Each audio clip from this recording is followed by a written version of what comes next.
Welcome to the Explainer. We're talking about an invisible ingredient in your medicine, the air itself.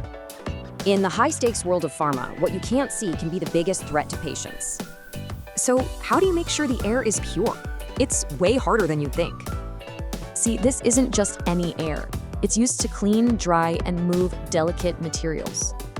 And because the risk is so high, the whole thing is governed by super strict international rules. They're called good manufacturing practices, and they set incredibly high standards for how pure that air has to be. Just how high? In the cleanest areas, the limit is just 29 large particles per cubic meter. So how do they get air that clean? Let's take a look under the hood. Okay, it all starts with a compressor, but it's the purification steps that are the real heroes here.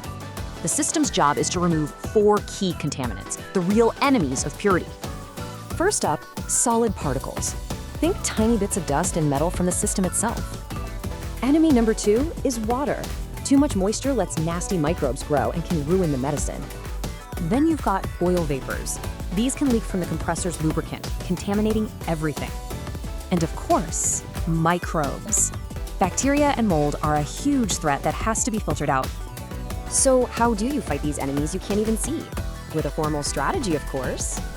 It's a simple 3-step safety plan. Assess the risk, control it, and then review the results. This whole process is called quality risk management, and it's designed to manage every single potential hazard.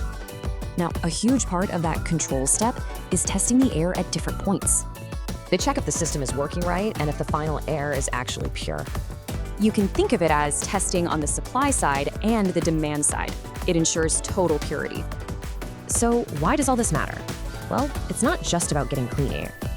It's about creating a culture where everyone is responsible for quality and patient safety.